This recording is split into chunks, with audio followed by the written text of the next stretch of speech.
வணக்கம். நம் நாட்டுடைய ஜனநாயகத்தின் மேல ஒரு துளி களங்கம் ஏற்பட்டால் கூட நாம் சுப்ரீம் கோர்ட்டுடைய கதவை தான் தட்டி வருகிறோம். நம் நாட்டு கான்ஸ்டிடியூஷன் ஒழுங்காக செயல்படவில்லை என்றாலும் அதே சுப்ரீம் கோர்ட்டை தான் நாடி போகிறோம். நம் நாட்டு மக்களுடைய உரிமைகள், நம் நாட்டு மக்களின் அதிகாரம் பறிக்கப்படும் போது கூட நாம் அந்த சுப்ரீம் கோர்ட்டுடைய கதவை தான் தட்டி வருகிறோம். நம்மகிட்ட இருக்கிற ஒரே கடைசி ஆயுதம் இந்த சுப்ரீம் கோர்ட் மட்டும்தான். நம் நாட்டில் உள்ள அரசாங்கம் கான்ஸ்டிடியூஷன் படிதான் செயல்பட வேண்டும். இந்த அரசாங்கம் சரியான முறையில் செயல்பட்டு வருகிறார்களா என்ற அந்த கண்காணிப்பை சுப்ரீம் கோர்ட்டு தான் பார்த்து வருகிறது. மக்கள் மேலே ஏதோ ஒரு அராஜகம் நடந்தாலும் இந்த சுப்ரீம் கோர்ட்டு தான் தட்டி கேட்கும். ஆனால் இதே சுப்ரீம் கோர்ட் மக்களை பார்த்து தன் கண்களை மூடிவிட்டால், மக்கள் குரல்களை கேட்காமல் தன் காதுகளை மூடிவிட்டால் நீங்க எங்க செல்வீர்கள்? சுப்ரீம் கோர்ட் உங்களுக்காக குரல் கொடுக்கவில்லை என்றால் வேற யார்தான் உங்களுக்காக குரல் கொடுப்பார்கள்? உங்களுடைய கேள்விகள், என்னுடைய கேள்விகள். நம் நாட்டு அரசாங்கம் அந்த கேள்விகளுக்கு பதில் கொடுக்க மறுத்துவிட்டால், நம் நாட்டு சுப்ரீம் கோர்ட்டு கூட அந்த கேள்விகளை கேட்க மறுத்துவிட்டால் நீங்க யாரிடம் போய் அந்த கேள்விகளை கேட்பீர்கள்? வெறும் ஓட்டு போட்டதால் ஒரு நாட்டில் ஜனநாயகத்தை கொண்டு வர முடியாது. அதனால் என் மனதில் ஒரு கேள்வி வந்தது. இந்த தூங்கிக் கொண்டிருக்கும் அரசாங்கம், இந்த தூங்கிக் கொண்டிருக்கும் சுப்ரீம் கோர்ட்டை தட்டி எழுப்ப வேண்டும். இவர்களுடைய கதவை தட்ட வேண்டும். இவர்களிடம் இந்த அனைத்து கேள்விகளையுமே கேட்க வேண்டும். எதனால் உங்களுக்காக அமைத்த இந்த சுப்ரீம் கோர்ட் உங்களுக்காகவே குரலை கொடுக்க மாட்டேங்கிறார்கள்? இந்த அரசாங்கம் செய்யும் அனைத்து தவறுகளுமே தட்டி கேட்கிற உரிமை வெறும் சுப்ரீம் கோர்ட்டிடம்தான் இருக்கிறது. தற்போதைய நிலைமை, சுப்ரீம் கோர்ட்டை பார்த்து பல நபர்கள் கேள்விகளை எழுப்ப ஆரம்பித்து விட்டார்கள். கடந்த ஒரு சில ஆண்டுகளாக அவர்கள் கொடுத்த தீர்ப்பினால் சுப்ரீம் கோர்ட் மேலேயே கேள்விகள் எழும்ப ஆரம்பித்து விட்டது. எதற்காக அரசாங்கத்தை எதிர்த்து சுப்ரீம் கோர்ட் எந்த விதமான கேள்வியையுமே கேட்க மாட்டேங்கிறார்கள்? நம் நாட்டு மக்கள் மேல நடக்கும் அந்த அநியாயத்தை பற்றி, அவர்களுடைய உரிமைகள், அவர்களுடைய அதிகாரங்கள் பறிக்கப்படும் போது எதற்காக இந்த சுப்ரீம் கோர்ட் நம் நாட்டு மக்களுடைய குரலாக ஒலிக்க மாட்டேங்கிறார்கள்? எதற்காக இந்த சுப்ரீம் கோர்ட் நம் நாட்டு மக்களுக்காக அல்லாமல் நம் நாட்டு அரசாங்கத்திற்கு சாதகமாக செயல்பட்டு வருகிறார்கள்? இவர்கள் மக்களுக்காக வேலை பார்க்கிறார்களா அல்ல அரசாங்கத்திற்கு வேலை பார்க்கிறார்களா என்ற கேள்விதான் வெளிவருகிறது. நம் நாட்டின் கான்ஸ்டிடியூஷனிலேயே வி த பீப்புள் என்றுதான் எழுதியுள்ளார்கள். ஆனால் அந்த வி த பீப்புள் என்றதை மாற்றிவிட்டு வி த பாலிட்டிஷியன் என்று எழுதிவிட்டால் நீங்க என்ன சொல்வீர்கள்? இந்த சுப்ரீம் கோர்ட் ஆஃப் இந்தியா மக்களுக்காக எந்த விதமான கேள்வியுமே கேட்காத போது நீங்கள் யாரிடம் போவீர்கள்? நம் நாட்டு கான்ஸ்டிடியூஷனில் எங்கேயுமே இது ஹிந்து தேசம் அல்ல முஸ்லிம் தேசம், தலித்துக்கான தேசம் அல்ல உயர்ந்த ஜாதிகளுக்கான தேசம் என்று எழுதப்படவில்லை. இந்த தேசம் மக்களுக்கான தேசம், அதுதான் கான்ஸ்டிடியூஷனில் எழுதப்பட்டுள்ளது. எங்கேயுமே ஜாதி, மதம், இனம், இயக்கம் போன்ற எந்த வார்த்தையுமே கான்ஸ்டிடியூஷனில் எழுதப்படவில்லை. நம் நாட்டில் உள்ள விலைவாசி சுப்ரீம் கோர்ட்டு, ஹைகோர்ட் போன்ற இடங்களிலும் உயர்ந்து விட்டது. அங்கு உள்ள விலைவாசியை உங்களால் காசு கொடுத்து வாங்க முடியாது. ஒரு சாதாரண மிடில் கிளாஸ் கூட அந்த விலைவாசியை எஃபோர்ட் பண்ண முடியாது. சுப்ரீம் கோர்ட் ஆஃப் இந்தியா நம் நாட்டு மக்களுக்காக குரலை கொடுக்க மாட்டேங்கிறார்களா? சுப்ரீம் கோர்ட் ஆஃப் இந்தியா நம் நாட்டு சாதாரண மக்களுக்கு தன் கதவுகளை மூடிவிட்டார்களா? சுப்ரீம் கோர்ட் ஆஃப் இந்தியா வெறும் பணக்காரர்களுக்கு, அந்த பவர் உள்ளவர்களுக்கு மட்டும்தான் வேலை பார்த்து வருகிறார்களா என்ற கேள்விதான் இங்கே வெளிவருகிறது. நம் நாட்டு மக்கள் வரிப்பணத்தை வைத்துதான் சுப்ரீம் கோர்ட் ஆஃப் இந்தியா, பாராளுமன்றம் இரண்டுமே செயல்பட்டு வருகிறது. ஆனால் இங்கே இருக்கும் நபர்கள் ஒரு பெர்செப்ஷனில் வாழ்ந்து கொண்டிருக்கிறார்கள். நாங்கள் தான் ராஜா, நாங்கள் ராஜா போன்றுதான் வாழுவோம். நீங்கள் பிரஜையாக இருக்கிறீர்கள், அதனால வரிப்பணத்தை கட்டியே வாருங்கள், எங்களுக்காக அந்த வரிப்பணத்தை கட்டியே வாருங்கள். இன்னைக்கு இந்த பெர்செப்ஷனை உடைக்க நேரம் வந்துவிட்டது. சுப்ரீம் கோர்ட் ஆஃப் இந்தியாவின் கதவுகளை ஓங்கி அடிக்க நேரம் வந்துவிட்டது. இன்னைக்கு உங்களுடைய கேள்விகளால் சுப்ரீம் கோர்ட் ஆஃப் இந்தியாவின் கதவுகளை தட்டுங்கள், சுப்ரீம் கோர்ட் ஆஃப் இந்தியாவை எழுப்புங்கள். இன்னைக்கு அந்த நேரம் வந்துவிட்டது. ஜனவரி 2018 ஆண்டு இதே சுப்ரீம் கோர்ட்டை சார்ந்த 4 ஜட்ஜ்கள் வெளியே வந்து பிரஸ் மீட் கொடுத்தார்கள். அந்த பிரஸ் மீட்டில் அவர்கள் சொன்ன வார்த்தை, டெமோக்ரஸி இஸ் இன் டேஞ்சர், ஜனநாயகம் ஆபத்தில் உள்ளது. சுப்ரீம் கோர்ட் ஆஃப் இந்தியா வழியாக பல தீர்ப்புகளை நம் நாட்டை ஆண்டு கொண்டிருக்கும் அரசாங்கம் அவர்களுக்கு சாதகமாக மாற்றிவிட்டார்கள். நம் நாட்டு சுப்ரீம் கோர்ட் ஆஃப் இந்தியாவுடைய சீஃப் ஜஸ்டிஸ் ரஞ்சன் ககோய் அவர்கள் ரிட்டையர்மெண்ட்டுக்கு பின் வெறும் 4 மாதங்களில் நம் நாட்டு அரசாங்கம் அவருக்கு ஒரு பரிசை கொடுத்தது. அரசாங்கத்திற்கு சாதகமாக அவர் கொடுத்த அனைத்து தீர்ப்புகளுக்கு பதிலாக அவருக்கு மிகப்பெரிய பரிசு கிடைத்தது. அந்த பரிசு ராஜ்யசபா எம்பி பதவி. ரிட்டையர்மெண்ட்டுக்கு 4 மாதங்களில் அவருக்கு கிடைத்த பதவி ராஜ்யசபா எம்பி. டெமோக்ரஸியின் முதல் விதிமுறை கேள்விகளை கேட்பதுதான். இந்த கேள்விகளை கேட்க அந்த அதிகாரம் உங்களுடைய கான்ஸ்டியூஷன் உங்கள் கையில் கொடுத்துள்ளது. ரஞ்சன் கோகோயா இருக்கட்டும், நம் நாட்டு அரசாங்கமாக இருக்கட்டும், அல்ல சுப்ரீம் கோர்ட்டாக இருக்கட்டும், நம் நாட்டு மக்களுக்கு கேள்விகளை கேட்க அந்த அதிகாரம் நம் நாட்டு கான்ஸ்டியூஷன் வழங்கியுள்ளது. இந்த கேள்விகள் நம் நாட்டு கான்ஸ்டியூஷனை காப்பாற்றுவதற்காக அமைத்த அந்த அனைத்து இன்ஸ்டிடியூஷன்களை பார்த்து கேட்க வேண்டும். அது சுப்ரீம் கோர்ட்டாக இருக்கட்டும், அல்ல எலெக்ஷன் கமிஷனாகவே இருக்கட்டும். ஆனால் இன்னைக்கு என்னுடைய கேள்விகள் இந்த சுப்ரீம் கோர்ட்டை பார்த்து மட்டும்தான். கடந்த 4-5 மாதங்களில் இந்தியாவில் நடந்த அனைத்து விஷயங்களும், எக்கனாமிக் பாலிசி, பொருளாதார பிரச்சனை, வேலையின்மை, அன்எம்ப்ளாய்மெண்ட், இந்த நாட்டில் வாழ்வதற்காக உரிமைகளின் கேள்விகள், இந்த அரசாங்கம் எடுத்த தவறான முடிவுகளால் எத்தனையோ லட்சம் தொழிலாளர்கள் நடந்தே தன் வீட்டிற்கு சென்றார்கள். ரயிலுக்கு கீழே வந்து இறந்தார்கள், ட்ரக்குக்கு கீழே வந்து இறந்தார்கள். ரோட்டிலேயே குழந்தையை பெக்கும்போது சிகிச்சை கிடைக்காமல் தாய் இறந்து விட்டாள். ஒரு குழந்தை தன் தாய் மடியிலேயே இறந்து விட்டாள். இதில் எதுவுமே நம் நாட்டு சுப்ரீம் கோர்ட் ஆஃப் இந்தியாவுக்கு தெரியவில்லை. சுப்ரீம் கோர்ட் ஆஃப் இந்தியா இதை அனைத்தையுமே பார்த்து தன் கண்களை மூடிவிட்டார்கள். இந்த தொழிலாளர்களுடைய கதறல், இவர்களுடைய சத்தம் கூட சுப்ரீம் கோர்ட் ஆஃப் இந்தியாவிற்கு கேட்கவில்லை. எதற்காக Supreme court of India suo motu எடுத்து நம் நாட்டு அரசாங்கத்தை கேள்வி கேட்கவில்லை? எதற்காக சுப்ரீம் கோர்ட் ஆஃப் இந்தியா நம் நாட்டு அரசாங்கத்தின் அனைத்து பொய்களுமே கேட்டு வந்தார்கள்? நம் நாட்டு கான்ஸ்டிடியூஷனில் பல சட்டங்கள் மக்களுக்காகவே எழுதியுள்ளது.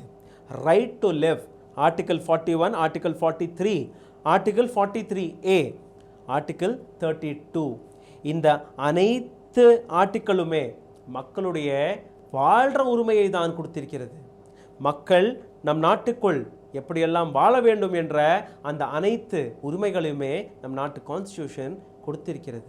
அதை கண்காணிக்கிறதற்காக சுப்ரீம் கோர்ட் ஆஃப் இந்தியாவையும் அமைத்துள்ளது நம் நாட்டு கான்ஸ்டிடியூஷன். ஒரு ஸ்டேட் ஃபெயில் ஆகிவிட்டால், அந்த மக்களுக்கான உரிமைகளை கொடுக்க ஃபெயில் ஆகிவிட்டால், அவர்களுடைய அதிகாரத்தை கொடுக்க ஃபெயில் ஆகிவிட்டால், supreme court of India suo motu எடுத்து கேள்விகளை கேட்க வேண்டும். அந்த மத்திய அரசாங்கத்திற்கு நோட்டீஸை வழங்க வேண்டும். ஆனால் சுப்ரீம் கோர்ட் ஆஃப் இந்தியா எந்த விதமான நோட்டீஸுமே கொடுக்கவில்லை. இதே மைக்ரேட் ஒர்க்கர்ஸ் நடந்தே போகும்போது நம் நாட்டு அரசாங்கம் சுப்ரீம் கோர்ட்டையே போய் பல பொய்களை சொன்னார்கள். எந்த மைக்ரேட் ஒர்க்கருமே ரோட்டில் நடக்கவில்லை, யாரையுமே நாங்கள் நடக்க விடவில்லை. அவர்கள் அனைத்து பேரையுமே ஷெல்டர் கொடுத்து அவர்களுக்கு சாப்பாடு கொடுத்து நாங்கள் தங்க வைத்துள்ளோம். சுப்ரீம் கோர்ட் ஆஃப் இந்தியா இந்த பொய்யையும் நம்பினார்கள். நம் நாட்டு கான்ஸ்டிடியூஷனில் உள்ள article 21, protection of life and personal liberty, no person shall deprived of his life. நம் நாட்டு மக்கள் வாழ்க்கையை வாழ்வதற்கான அந்த உரிமைகளை பற்றி எழுதியிருக்கிறார்கள் ஆர்டிகல் 21. அடிப்படை உரிமைகள், மருத்துவ சிகிச்சை, கல்வி, சுற்றுச்சூழல், மின்சாரம், பொல்யூஷன் இல்லாத நல்ல காற்று, தண்ணீர் உரிமை, இந்த அனைத்து உரிமையுமே நம் நாட்டு கான்ஸ்டிடியூஷன் நமக்காக கொடுத்துள்ளது. இப்போதான் உங்கள் மனதில் ஒரு கேள்வி வரும், இந்த எந்த அடிப்படை உரிமைகளுமே எங்களுக்கு கொடுக்கப்படவில்லை, எந்த அரசியல்வாதிகளுமே எந்த அரசியல் கட்சியுமே இந்த உரிமைகளை பற்றி எங்களிடம் பேசுவதில்லை, எதற்காக அவர்கள் எங்களிடம் இந்த அனைத்து உரிமைகளையுமே மறைத்து வருகிறார்கள்? இந்த அனைத்து உரிமைகளுமே உண்மையாக இருந்தால் நாங்கள் சுப்ரீம் கோர்ட்டிற்கு போகலாமா? இந்த அரசாங்கத்தின் மேலே நாங்கள் வழக்குகளை போடலாமா? அரசாங்கத்தை பார்த்து நாங்கள் கேள்விகளை கேட்கலாமா? அதற்கான பதில் நீங்கள் பண்ணலாம். நீங்கள் சுப்ரீம் கோர்ட்டுக்கும் போகலாம், அரசாங்கத்தின் மேலே வழக்கையும் தொடங்கலாம். இதுதான் இந்த கான்ஸ்டிடியூஷன் கொடுத்திருக்கும் உங்களுக்கான அதிகாரம். எத்தனையோ நபர்கள் சாப்பாட்டுக்கு கூட வழி இல்லாமல் இறந்து கொண்டு தான் இருக்கிறார்கள்.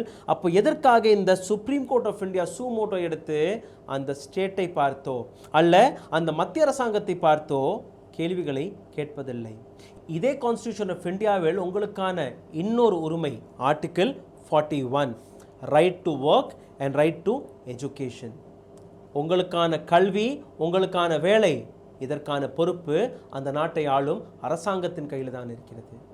உங்களுடைய ஸ்டேட் கவர்மெண்ட், சென்ட்ரல் கவர்மெண்ட் கையில் தான் இருக்கிறது. இந்த ரெண்டுமே உங்களுடைய அடிப்படை உரிமைகள். ஆனால் இன்றைய நிலைமையில் வேலை வாய்ப்பே ஒரு மிகப்பெரிய கேள்வியில் இருக்கிறது. எத்தனையோ நபர்கள் தன் வேலையை இழந்து விட்டார்கள். ஒரு சில வருடங்களுக்கு முன் நம் நாட்டு பிரதமர் ஒவ்வொரு வருடமும் 2 கோடி வேலை வாய்ப்புகளை நான் ஏற்படுத்தி கொடுக்க இருக்கிறேன்.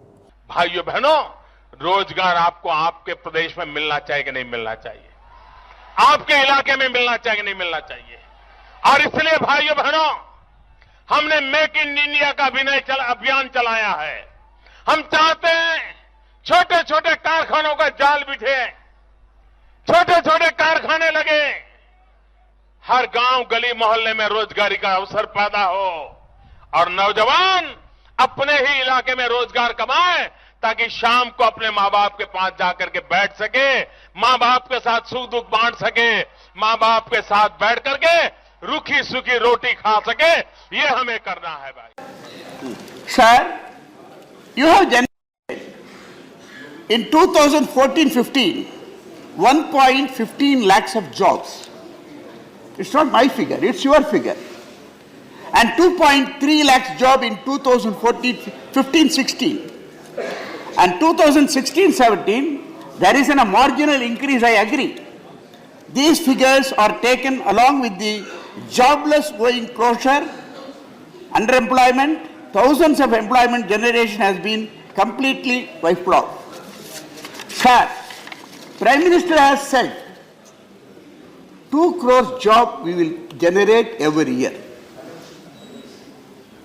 The President of the party is here, Honorable Member Amit Shah. 2 crores. Even all the 3.5 years if you put together, you are not able to reach even 50 lakhs. ஒவ்வொரு வருடமும் நம் நாட்டு மக்களுக்கு 2 கோடி வேலைகள் கிடைக்க இருக்கிறது என்ற நம்பிக்கையை கொடுத்தார். ஆனால் அந்த நம்பிக்கை பொய்யாக தான் இருந்தது. நம் நாட்டு சுப்ரீம் கோர்ட் ஆஃப் இந்தியா அந்த அரசாங்கத்தை பார்த்து எந்த விதமான கேள்வியுமே கேட்கவில்லை. இன்றைய நிலைமை, நம் நாட்டு பிரதமர், அவரை சார்ந்த எந்த எம்பி, எந்த மினிஸ்டருமே அந்த வேலை வாய்ப்புகளை பற்றி வாயை கூட துறப்பதில்லை. இந்த பிரச்சனைகள் கடந்த 73 ஆண்டுகளாக நாங்கள் சந்தித்து கொண்டு தான் இருக்கிறோம். இந்த பிரச்சனை ஒரு புதிய பிரச்சனை அல்ல. பிஜேபி அரசாங்கமாக இருக்கட்டும், அல்ல காங்கிரஸ் அரசாங்கமாக இருக்கட்டும், அல்ல ஏதோ ஒரு அரசாங்கமாக இருக்கட்டும், அனைவருமே செய்த இதே செயல்தான். அனைவருமே எங்களுடைய உரிமைகளை பற்றி பேசவில்லை. அப்போ எதற்காக இன்னைக்கு இந்த உரிமைகளை பற்றி பேசுகிறீர்கள்? இன்னைக்கு அதற்கான அவசியம் வந்துவிட்டது. இப்போ உள்ள chief justice of India Sharad Arvind அவர்கள் 2 வருடங்களுக்கு முன் பல கேள்விகளை எழுப்பினார். இன்னைக்கு அவரே இந்த பதவியில் அமர்ந்துள்ளார். இன்னைக்கு அவர்கள் இந்த கேள்விகளை கேட்பாரா என்ற கேள்விதான் இன்னைக்கு வந்துள்ளது. ஜனவரி 12, 2018 ஆண்டு 4 ஜட்ஜ்கள், 4 சுப்ரீம் கோர்ட் ஜட்ஜ்கள் வெளிவந்து ஒரு பிரஸ் மீட்டை கொடுத்தார்கள். பலவிதமான கேள்விகளை நம் நாட்டு மக்களுக்கு முன் வைத்தார்கள். Justice Kurian Joseph, justice Chelameswar, justice Ranjan Gogoi, justice Madan Lokur. இவர்களுடைய பிரஸ் மீட் முடிந்தவுடன் இப்போ உள்ள சீஃப் ஜஸ்டிஸ் ஆஃப் இந்தியா அவர்களிடம் போய் பல கேள்விகளை கேட்டார். அவருடைய முதல் கேள்வி, சுப்ரீம் கோர்ட்டுடைய நிர்வாகம் எதற்காக சரியான முறையில் நடக்கப்படவில்லை. அவருடைய 2ஆம் கேள்வி, சுப்ரீம் கோர்ட் ஆஃப் இந்தியாவுக்கு முன்னாடி வரும் ஒவ்வொரு விஷயமும் எந்த பெஞ்சிற்கு முன்னாடி வருகிறது, அந்த பெஞ்ச் கொடுக்கும் ஒவ்வொரு தீர்ப்பும் மற்ற ஜட்ஜ்களை வழிமாற்றி வருகிறதா, அவர்கள் மற்ற ஜட்ஜ்களை இன்ஃப்ளூயன்ஸ் பண்ணி வருகிறார்களா, அவர்கள் தவறான ஜட்ஜ்மெண்ட்டை கொடுத்து வருகிறார்களா போன்ற பல கேள்விகளை கேட்டார் இப்போ உள்ள chief justice of India Sharad Arvind அவர்கள். இந்த பிரஸ் கான்ஃபரன்ஸில் கலந்து கொண்ட அனைத்து 4 ஜட்ஜ்களுமே ஒரு விஷயத்தை மிகவும் தெளிவாக வைத்தார்கள். அப்போ உள்ள chief justice of India Deepak மிஸ்ராவுடன் இவர்கள் பல விஷயங்களை பகிர்ந்துள்ளார்கள். நம் நாட்டு மக்களுக்காக தான் நாங்கள் இருக்கிறோம். நம் நாட்டு மக்களுடைய பிரச்சனைகளை அவர்களுக்கு முன்னாடி எடுத்து வைக்க கடமைப்பட்டிருக்கிறோம். ஆனால் இதை பற்றி அப்போ உள்ள சீஃப் ஜஸ்டிஸ் ஆஃப் இந்தியா எந்த விதமான ரியாக்ஷனுமே கொடுக்கவில்லை. இந்த பிரஸ் கான்ஃபரன்ஸின் இன்னொரு பக்கமும் இருக்கிறது. அந்த பக்கத்தை பார்க்கிறதுக்கு முன்னாடி என்னுடைய இன்னொரு கேள்வி, நம் நாட்டு பிரதமராக இருக்கட்டும், நம் நாட்டு சீஃப் ஜஸ்டிஸ் ஆஃப் இந்தியாவாக இருக்கட்டும், இந்த இரண்டு நபர்களுமே தன்னுடைய பதவியில் இருக்கும்போது, ஒரு உயர்ந்த பதவியில் இருக்கும்போது அவர்களுக்கு மதிப்பு, மரியாதை, நம்பிக்கை அனைத்துமே வந்து விடுகிறது. அவர் ஒரு சாதாரண நபராக இல்லாமல் ஒரு மிக முக்கியமான நபராக மாறிவிடுகிறார்கள். அவர்களுடைய கனெக்ஷன் மக்களுடன் துண்டிக்கப்பட்டு விடுகிறது. மக்கள் அவர்களை பற்றி என்ன நினைக்கிறார்கள், அவர்கள் மக்களை பற்றி என்ன நினைக்கிறார்கள் என்று கூட யாருக்குமே தெரிவதில்லை. உதாரணத்திற்கு நம் நாட்டு அரசியல்வாதிகள் பாராளுமன்றத்தில் போய் ஏழைகளை பற்றி தான் பேசி வருகிறார்கள். ரேலியில் போய் கூட ஏழைகளை பற்றி தான் பேசி வருகிறார்கள். இதை மட்டுமல்லாமல் நம் நாட்டு பிரதமர் செங்கோட்டையிலிருந்து கூட இதே ஏழைகளை பற்றி தான் பேசி வருகிறார். 80 கோடி ஏழை மக்களுக்கு ஃப்ரீயாக ராஷன்களை வழங்கினதை கூட நம் நாட்டு பிரதமர் கூவி வருகிறார். அப்போ நம் நாட்டில் எந்த அளவில் பொருளாதாரம் சரிந்துவிட்டது என்று யோசிச்சு பாருங்கள். 80 கோடி மக்களால் அந்த 5 கிலோ அரிசியை கூட வாங்க வழி இல்லாமல் இருக்கிறார்கள். இன்னொரு புறம் அம்பானி உலகத்தில் உள்ள 2வது பணக்கார இடத்தை பிடித்து விட்டார். 80 கோடி ஏழைகள் ஏழையாகவே இருக்கிறார்கள். ஒரே ஒரு நபர் உலகத்தில் உள்ள 2வது பணக்கார இடத்தை பிடித்து விட்டார். இதே பிரதமர் தன் பேச்சை முடித்துவிட்டு கீழே இறங்கும் போது அவருக்காக ரேஞ்ச் ரோவர் வண்டி காத்து கொண்டிருக்கிறது. ஒரு வண்டி இல்லை, 6 ரேஞ்ச் ரோவர்கள் அவருக்காக காத்து கொண்டிருக்கிறது. ஒரு வண்டியின் விலை 3,50,00,000. 6 வண்டிகளுடைய விலை 21 கோடி ரூபாய். நம் நாட்டு பிரதமர் பேசுவது நம் நாட்டு ஏழைகளுக்காக, ஆனால் அவர் பயணிப்பது எத்தனையோ கோடி ரூபாய்க்கான கார்களில். நீதிமன்றங்களில் உள்ள ஜட்ஜ்களை ஒதுக்கிவிடலாம், நமக்காக அந்த நீதிக்காக போராடும் வக்கீல்களுடைய ஃபீஸை கூட உங்களால் கட்ட முடியாது. அந்த ஃபீஸை கேட்டீர்கள்னாவே உங்களுக்கு மயக்கம் வந்துவிடும். நம் நாட்டில் உள்ள அப்பர் மிடில் கிளாஸால் கூட இந்த ஃபீஸை கட்ட முடியாத நிலையில் இருக்கிறோம். மக்களுக்காகவே அமைக்கப்பட்ட சுப்ரீம் கோர்ட் ஆஃப் இந்தியா, மக்களுக்காகவே நீதி கொடுக்கும் சுப்ரீம் கோர்ட் ஆஃப் இந்தியா, மக்களுடைய வரிப்பணத்திலேயே நடக்கும் இந்த சுப்ரீம் கோர்ட் ஆஃப் இந்தியாவில் இருக்கும் வக்கீல்களுடைய ஃபீஸை கொஞ்சம் கேளுங்கள். சுப்ரீம் கோர்ட்டில் உள்ள வக்கீல்களுடைய ஒரு ஆவரேஜ் ஃபீஸ் 20 லட்சம் ரூபாய் ஒரு நாளைக்கு. அதில் பல வக்கீல்கள் 60லிருந்து 70 லட்சம் வரை வாங்கி கொண்டிருக்கிறார்கள். சுப்ரீம் கோர்ட்டில் உள்ள பல பெரிய வக்கீல்கள் அரசியல்வாதிகளாக கூட இருக்கிறார்கள். இதில் காங்கிரஸை சார்ந்த அரசியல்வாதிகளும் இருக்கிறார்கள், பிஜேபியை சார்ந்த அரசியல்வாதிகளும் இருக்கிறார்கள். வக்கீல்கள் அரசியல்வாதிகளாக இருப்பது இது முதல் முறை அல்ல. நம் நாட்டிற்கு சுதந்திரம் வாங்கி கொடுத்த பல நபர்கள் அரசியல்வாதிகளாக மாறினார்கள். ஆனால் அவர்கள் பணத்திற்காக அல்ல, நியாயத்திற்காக, நீதிக்காக அரசியல்வாதிகளாக மாறினார்கள். அந்த பட்டியலில் மகாத்மா காந்தி அவர்கள், அவரும் ஒரு வக்கீல்தான். ராஜேந்திர பிரசாத் அவர்கள், அவரும் ஒரு வக்கீல்தான். ஜவஹர்லால் நேரு வக்கீல். சர்தார் வல்லபாய் பட்டேல் அவர்கள், அவரும் ஒரு வக்கீல்தான். பாபா சாஹேப் அம்பேத்கர் நம் கான்ஸ்டியூஷனை எழுதின இவரும் ஒரு வக்கீல்தான். ஜின்னா பாகிஸ்தானுடைய முதல் பிரசிடென்ட், அவரும் ஒரு வக்கீல்தான். பால் கங்காதர் திலக், அவரும் ஒரு வக்கீல்தான். சிபி ராஜகோபாலாச்சாரி, இவரும் வக்கீல். தபோபாய் தேசாய், மதன் மோகன் மால்வியா, இவர்கள் அனைவருமே வக்கீலாக இருந்து அரசியல்வாதிகளாகவும் இருந்தார்கள். இவர்கள் அனைவருமே நம் நாட்டு மக்களுக்காக போராடி வந்தார்கள், நம் நாட்டிற்கு சுதந்திரத்தையும் வாங்கி கொடுத்தார்கள். ஆனால் இன்னைக்கு அரசியல்வாதிகளாக இருக்கும் அந்த வக்கீல்களையும் கொஞ்சம் பாருங்கள். காங்கிரஸை முதலில் பார்த்து விடலாம். கபில் சிப்பல், அபிஷேக் மணி சிங்வி, அஸ்வினி குமார், பி சிதம்பரம், சல்மான் குர்ஷித் போன்ற பல அரசியல்வாதிகள். இவர்களுடைய ஒரு நாளுக்கான ஃபீஸ் 40லிருந்து 50 லட்சம் ரூபாய். பிஜேபியில் உள்ள அந்த அரசியல்வாதிகளான வக்கீல்களுடைய பட்டியலையும் கொஞ்சம் பாருங்கள். ரவிசங்கர் பிரசாத், மீனாட்சி லேக்கி, சதானந்த் கவுடா, நிதின் கட்கரி, கிம் ரிஜிஜு, ரமன் சந்திர ராவ், ராஜீவ் பிரதாப் ரூடி, இவர்கள் அனைவருமே வக்கீலாக தான் இருக்கிறார்கள்.